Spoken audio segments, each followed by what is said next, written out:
The Summer I Said Yes Part 3. Chapter 13. Fireworks over Positano. Evening, Positano Harbor, Amalfi Coast. The sea at night had its own kind of hush. Not silence, just stillness. The kind that vibrated low and soft in the bones, like the ocean itself was holding its breath. Moonlight shimmered across the water in broken ribbons, and the distant cliffs of Positano were dotted with warm golden lights, as if the stars had dropped down to rest on rooftops. Ivy sat at the bow of the small private boat, a thin cashmere wrap draped over her shoulders. The dress she wore was navy silk, backless, halter-necked, chosen by Muriel and approved by Matteo with a single, unreadable look that morning. Now it fluttered slightly in the night breeze as the boat gently cut through the water. Matteo stood behind her, speaking quietly to the captain in Italian. She didn't try to listen. She just sat there, bare feet tucked beneath her, watching the reflections ripple on the surface and trying to quiet the swirl in her chest. This wasn't what she expected tonight. She'd stayed out of his way all day. He'd been distant, busy, vague with his plans. And then, just after sunset, he appeared in the hallway outside her room with no warning. "We're going out," he said. She'd blinked. "Out where?" He'd smiled, a little too easily. "Somewhere we don't have to pretend." Now they were drifting under stars, the scent of salt and citrus thick in the air, the cliffs of Positano slowly unfolding like a dream as they neared the open stretch of water between two rocky outcrops. No one else was around. It was like they had borrowed the entire sea. Matteo finally joined her at the bow, sitting just beside her, their shoulders nearly brushing. She spoke first. "So this is what a normal night looks like for you?" He gave a low hum. "Not even close. Normally I'm in a boardroom, calculating occupancy rates and listening to people try to impress me with bland ideas. And tonight?" He glanced sideways at her, and for a brief second, Ivy saw it, something softer than usual. Something unguarded. "Tonight," he said, "I wanted to be somewhere that didn't feel like it belonged to anyone." She looked back out at the water. The wind tousled her hair, and she didn't smooth it down. For once, she let it fly. A few minutes passed, filled with only the quiet lapping of waves and the faint music of a party drifting from shore. Then, an unexpected burst of light. Ivy jerked her head up just in time to see the sky ignite in a spray of gold and white. Fireworks. She turned toward Matteo, stunned. "You did not plan fireworks." "I didn't," he said, smirking slightly. "But I'll take credit for it if it helps." More light bloomed across the sky, now in reds and greens, casting flickers over the surface of the sea. The entire boat glowed in the reflection, shadows dancing over their faces. Ivy leaned forward, watching it all in open wonder. "It's beautiful." Matteo was watching her. "Not the sky." "You are." Her breath caught. She didn't look at him. Couldn't. Another firework exploded above, louder this time, trailing sparks like falling stars. "You didn't have to bring me here," she said, voice low. "We could have just kept playing the part. You didn't have to do this." "I know." "So why?" He was quiet for a beat. Then, "Because I didn't expect you to fit here so perfectly." Her heart gave a strange, traitorous thump. Matteo shifted slightly, turning to face her more fully. His voice had lost its polish, no edge, no charm, no script. "I thought you'd struggle here. I thought you'd shrink in this world, or fake your way through it like everyone else. But you didn't. You walked into this family, into this villa, and you became something I didn't expect." "What?" she asked, barely audible. "Real." Another firework boomed overhead. Ivy flinched. Not from the sound, but from the weight of the moment. It was too much.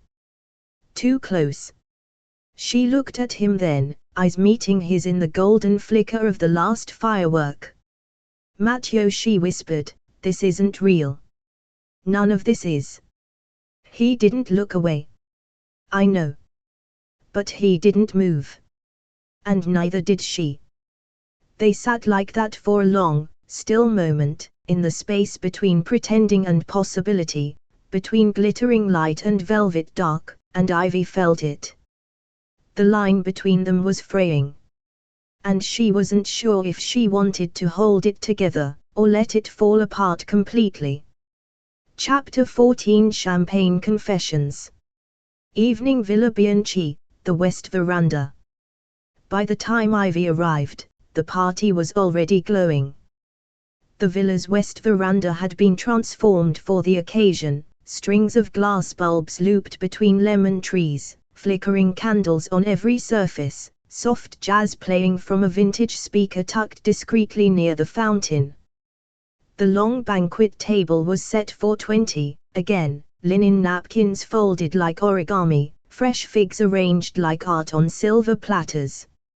Someone had scattered rose petals across the tiled floor. Apparently, this was just a small gathering. Ivy stood under the archway for a moment, watching the scene. She had never seen so many casually beautiful people in one place. Matteo's cousins were in white linen and gold bracelets, their laughter easy, wine glasses in hand. The men looked like fashion ads for summer in southern Europe with open collars and sun-kissed hair.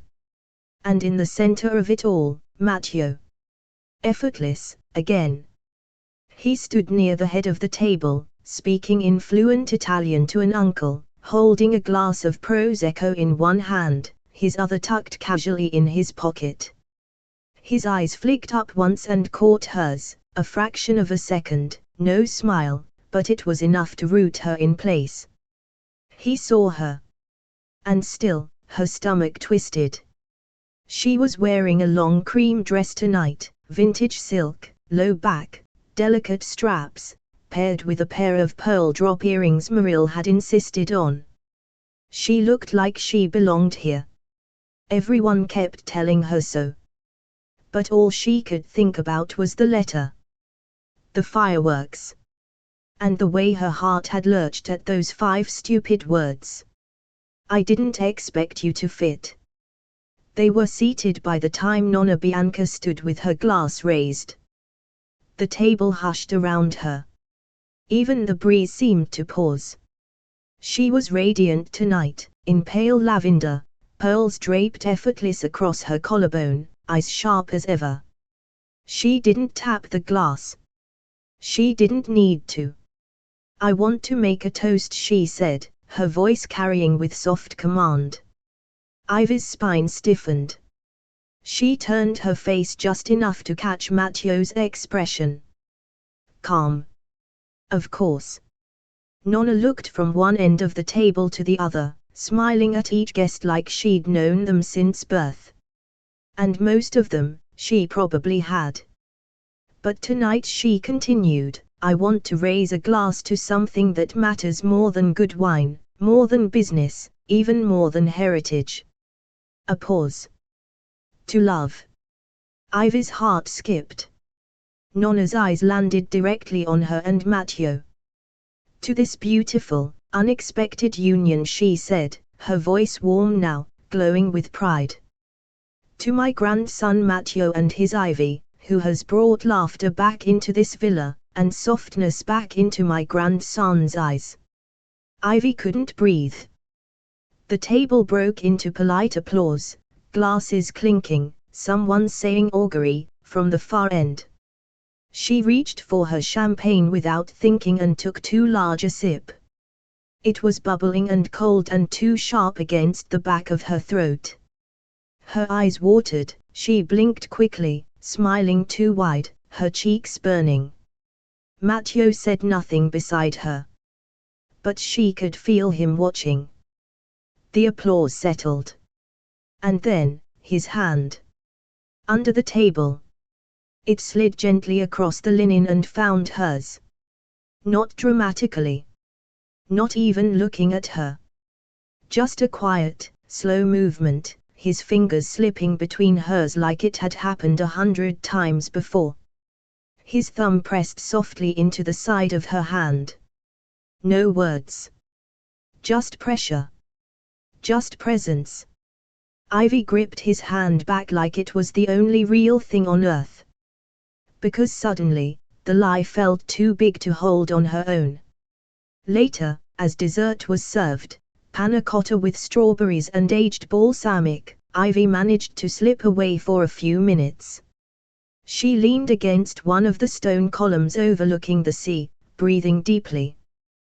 The scent of rosemary and smoke from the citronella candles curled in the air around her. She didn't hear Matteo approach. But she felt it.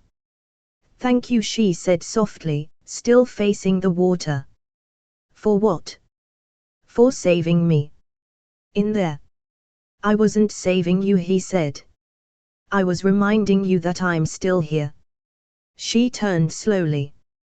He was closer than she expected. The ocean reflected in his eyes, or maybe that was just the night sky. Either way, he looked grounded. Solid. Like an anchor. And for the first time in days, she didn't feel like she was about to fall. Chapter 15 Glamour and Guilt. Villa Bianchi Midnight Masquerade. From the moment Ivy stepped into the ballroom, she felt like she had been swallowed by a dream. It wasn't just beautiful, it was surreal. The villa's grand hall had been transformed for the masquerade, high-arched ceilings draped in deep plum velvet, chandeliers replaced with floating lanterns in gold and glass, and music, a slow, seductive violin quartet, drifting through the air like perfume. Candles flickered in every alcove. Shadows danced on the ancient stone walls. Staff moved like ghosts in white gloves, balancing trays of champagne and dark chocolate truffles. And everyone, every guest, wore a mask. Some simple. Some absurd. All beautiful. Ivy's was deep burgundy satin edged in gold embroidery, tied delicately behind her head with a black silk ribbon.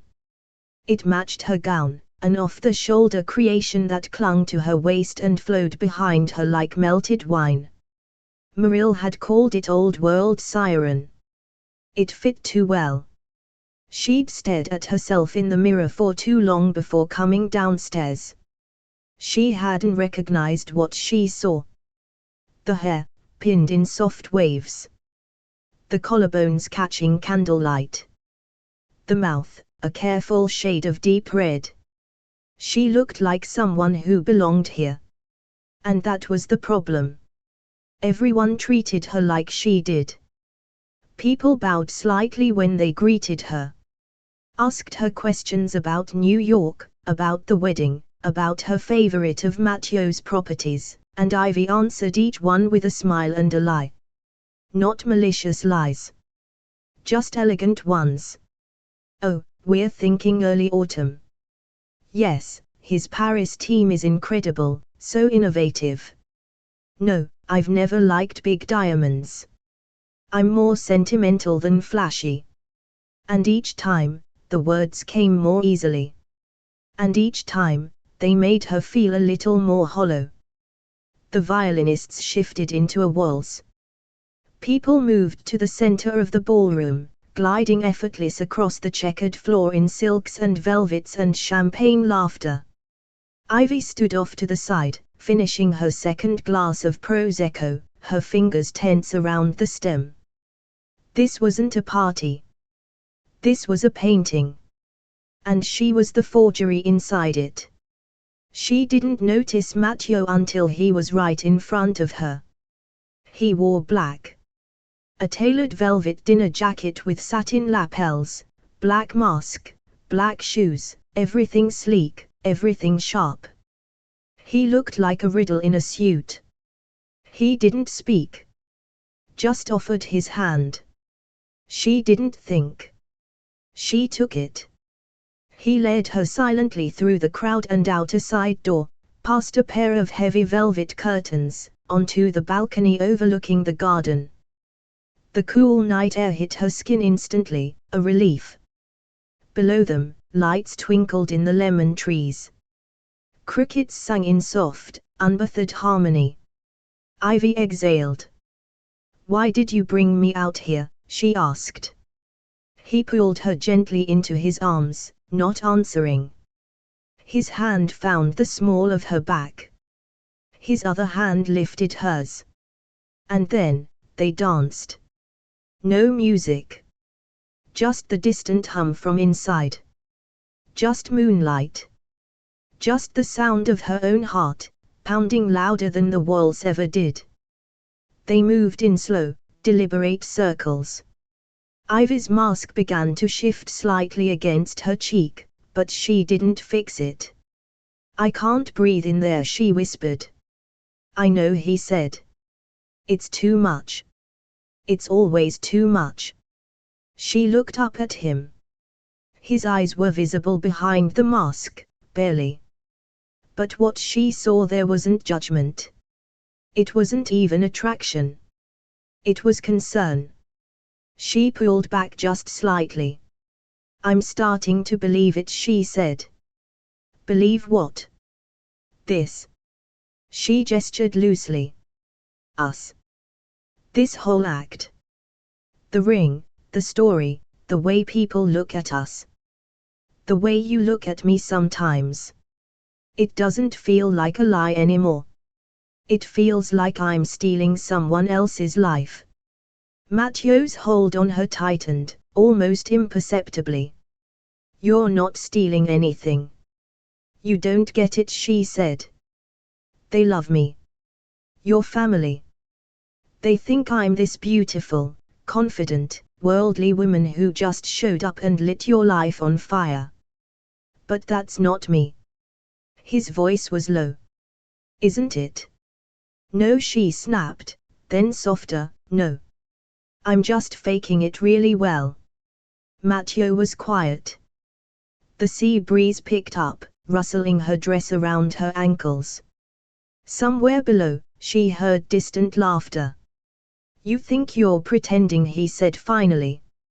"But everything they love about you, the softness, the spark, the way you listen, none of that's fake." "But they think I'm someone else," Ivy whispered. "And I let them." He studied her face for a moment, as if trying to memorize something she hadn't even shown him yet. Then he reached up and gently untied her mask. It slipped from her face and landed softly in his hand. "I see you," he said. "And I still want to dance with you." That was the problem. That was exactly the problem. Because she wanted to say it back. And she couldn't. So instead, she leaned into him and closed her eyes, letting the quiet spin of the dance lull her, just for a minute, into believing the fairy tale. Even though she knew it wasn't hers. Not really. Not yet. Chapter 16: Chiara's Suspicion. Morning. Villa Bianchi, Upper Garden Walk. The villa was quiet in the mornings, before the espresso machines started humming and the voices rose through the halls. Ivy liked it best then, when the stone paths were still cool underfoot, and the lemon trees cast long, sleepy shadows across the gardens.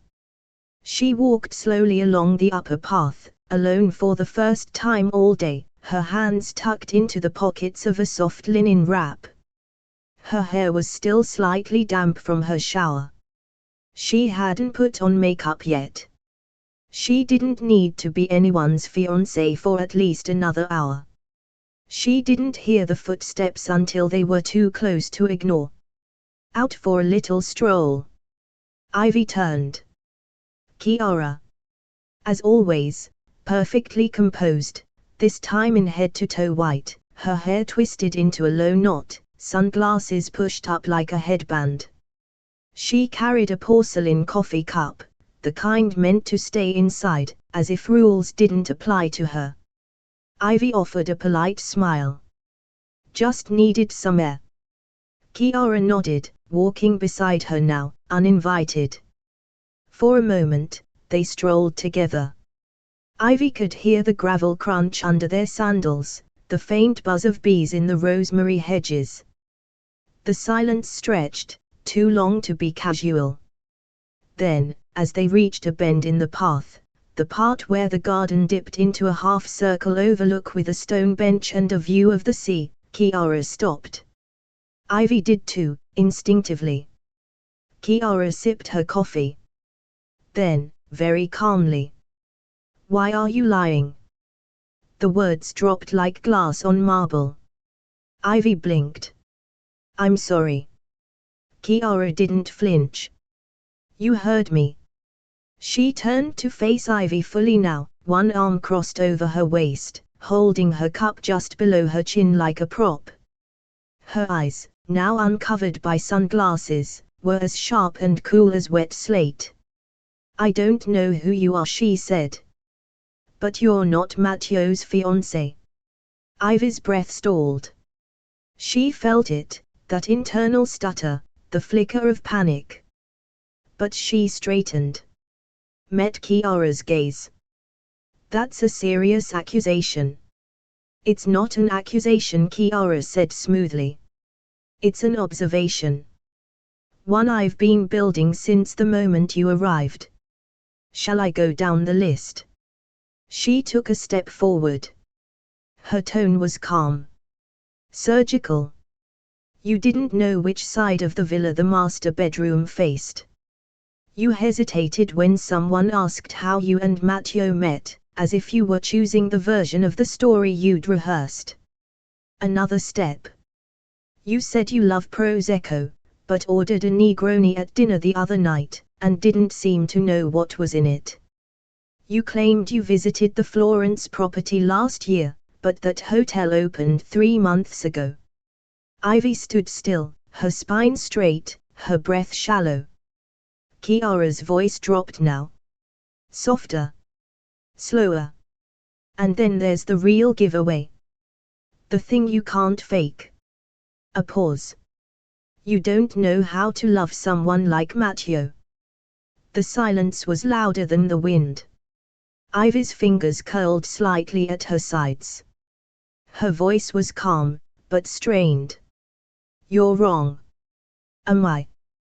Kiara took a final sip, then placed the empty cup gently on the stone bench between them. "Because either you're lying to him, or he's lying to us. But something here doesn't fit. And you, Ivy, you're the foreign object." Ivy's throat tightened. She could feel her skin flushing hot, not with guilt, but something messier. Anger. Shame. Panic. All braided together under the mask she still hadn't learned to wear perfectly. "I don't owe you an explanation," she said. "No," Kiara replied. "But you owe one to him." There it was. The real threat. Not exposure. Not scandal. Doubt. She was sowing it like seeds in Ivy's spine, waiting for them to take root. Kiara stepped back. Picked up her cup again. Smiled, not kindly. "You don't have to lie well, Ivy," she said. "You just have to lie long enough. But remember, people like us, we were raised to spot weakness." She turned and walked away, sandals brushing the gravel like nothing had happened. Ivy stood in place, the scent of lemon blossoms thick in the air, her breath shallow and her hands trembling slightly in her pockets. She hadn't cracked. But she had splintered. And Kiara had seen every fracture. Chapter 17 Matteo's Truth. Late afternoon, Villa Bianchi, Matteo's private courtyard. The villa's private courtyard was hidden behind a tall wrought iron gate, thick with flowering vines and flanked by overgrown citrus trees. Ivy hadn't been here before. She hadn't even known it existed until Matteo appeared at her door, saying only, "Come with me." He didn't explain further. He led her past the fountain, past the reflecting pool, through a small corridor framed in stone, until they emerged into a hidden garden, sun-warmed and still, the air heavy with the scent of orange blossoms and old stone. There was a small marble bench near the back wall, partially shaded by a fig tree. Matteo sat. Ivy didn't, not at first. He looked tired. Not in the usual way, not travel-weary or bored or professionally drained. No. This was different. He looked personal tired. Ivy stood a few feet away, hands folded in front of her, the silence thick between them. She didn't ask. She didn't prompt. Eventually, Matteo spoke. "I was supposed to marry her 2 summers ago," he said. No name. No build-up. Just the fact. Ivy blinked once. "She was French," he continued. "From Marseille.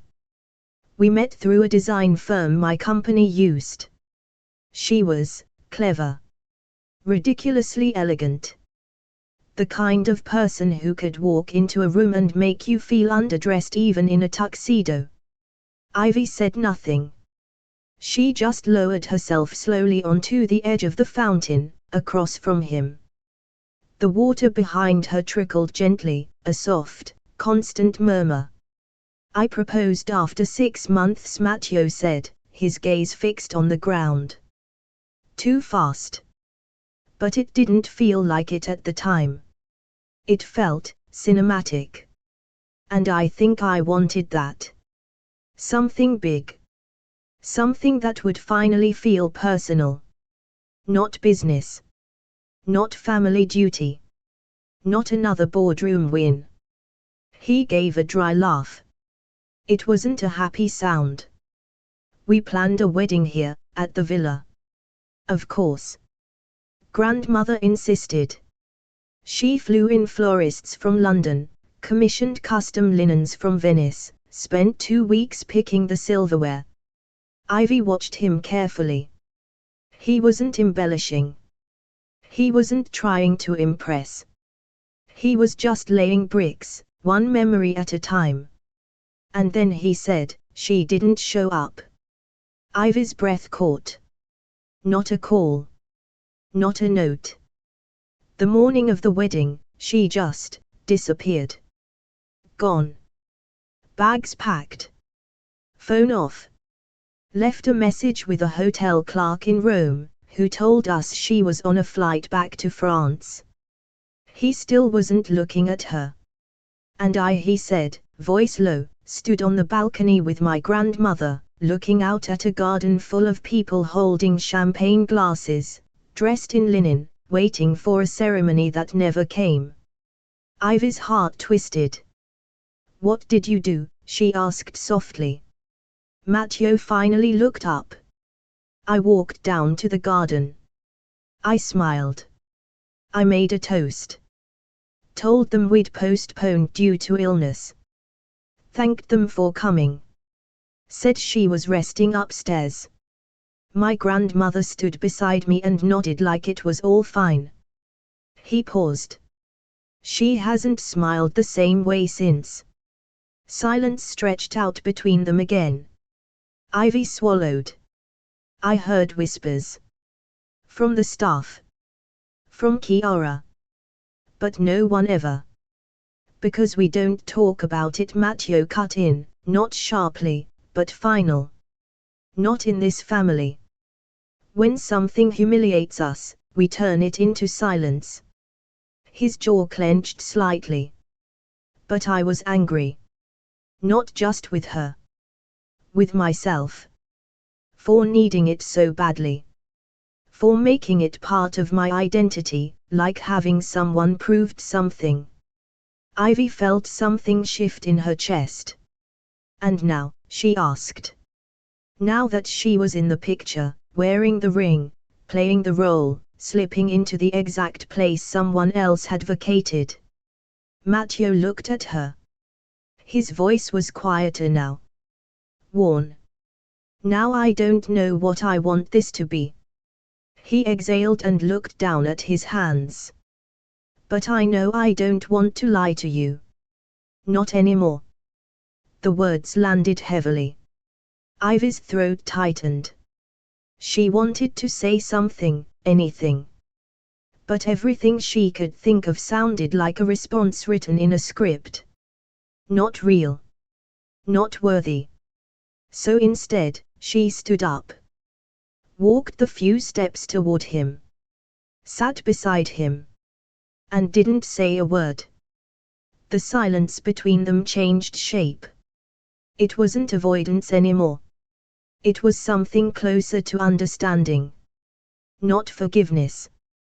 But maybe the beginning of truth. Chapter 18 The Almost Exit. Early morning Ivy's room, Villa Bianchi. The suitcase was too loud. That's what struck Ivy first. The sound of the zipper sliding shut broke the delicate morning silence like a knife through glass. She stood by the bed, her back to the windows, the soft pale light of the Amalfi sunrise pouring across the tile in long golden strips. Her gown from last night, the burgundy masquerade one, lay crumpled across the armchair, one strap twisted like a question mark. She hadn't slept. Her mind had played a reel all night, Chiara's words, Matteo's story, the look in Nonna's eyes when she made that toast. The kiss on the balcony. The hand squeeze under the table. The letter in the drawer. Ivy pressed the back of her hand to her mouth. Not to cry, not yet. Just to stay quiet. She didn't want to be dramatic. She didn't want to throw a scene or make it about her. She just couldn't stay. The lie wasn't paper anymore. It had weight. And history. And other people's feelings wrapped around it like thread, pulling tighter and tighter. She reached for her passport. And that's when the door opened. Not loudly. Not a dramatic burst. Just a quiet turn of the handle, and then he was there. Matteo. Hair slightly mussed. Wrinkled white shirt. Barefoot. His eyes landed on the suitcase first. Then on her. And something in his face changed, something subtle, but unmistakable. He closed the door behind him, slowly. As if the room were full of glass. You're leaving, he said. Not a question. Not an accusation. Just acknowledgement. Ivy stood straighter. Her fingers curled slightly around the handle of the suitcase. I was going to, she said. Quietly. Matteo didn't move. He didn't come closer. He just looked at her, not like a man trying to control a situation, but like someone who had just realized something precious might be walking away from him. She took a breath. I can't keep doing this, she said, the words soft but sharp at the edges. Pretending. Performing. Smiling while I lie to people who are starting to believe it. Matteo's brow furrowed slightly. But he didn't interrupt. I see the way they look at me, Ivy went on. Your grandmother, your cousins, the staff. I see how happy they are to believe this story. That you found someone. That you're whole again. But that someone isn't me. I don't belong here, Matteo. Her voice cracked on his name. She hated that. Still, he didn't speak. He let her talk. Let her pour it out. I'm not from this world. I wasn't raised with silverware etiquette or weekend sailing or private schools. I'm not fluent in Italian, I fake my wine knowledge, and I Google every cultural reference 2 seconds before I walk into a room. She looked away then, blinking hard. I was never supposed to be anything more than a placeholder. And somehow, I let myself start to believe it could be real. That was the worst part. Not the lie. The hope. A long silence. Then Matteo spoke. I asked you to come here for my grandmother, he said slowly. To fix something I thought only a performance could fix. And at first, that's what it was. He took a step toward her. And then another. But somewhere between rehearsing our fake love story and watching you eat breakfast barefoot in the garden, he said, I stopped caring about what she thought. He was closer now. His voice was lower. More vulnerable than she'd ever heard it. Ivy, I don't want you to stay for her. He looked at her, fully now. Not charming.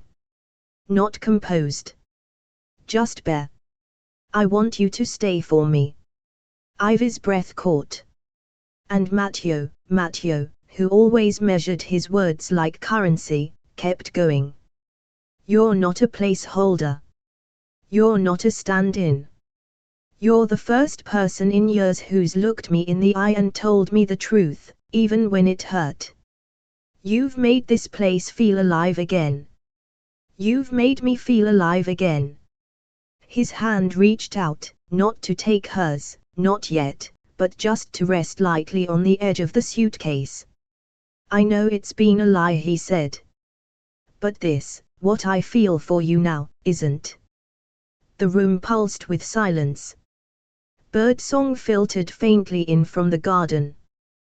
The scent of citrus drifted in through the open windows. And Ivy stood frozen. Not because she didn't believe him. But because part of her did. And that was so much scarier. Slowly, she let go of the suitcase handle. Matteo exhaled, just once, like he'd been holding his breath the entire time. He didn't smile. He just stepped back, gave her space, and said softly. Unpack if you want to. Or don't. But if you leave, don't leave thinking this was just about performance. He turned. Walked to the door. Paused. And then added, with his back to her. If you stay, we figure it out together. No more pretending. Just us. And then he was gone. The door clicked shut behind him. Ivy stood still. The suitcase sat at her feet, silent. And in the quiet that followed, she heard something louder than anything else. Hope. That's the end of this part, but trust me, the next one is even more thrilling. We drop fresh episodes every day, so don't miss out.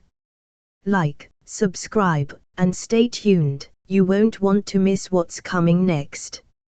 Thanks for listening to Billionaire Romance Stories, where love meets luxury in the most unexpected places. If you enjoyed this story, make sure to like, subscribe, and drop a comment. We love hearing your favorite twists and favorite theories. And don't forget to ring that bell, because in this world of yachts, secrets, and luxurious romance, the next story is always one click away.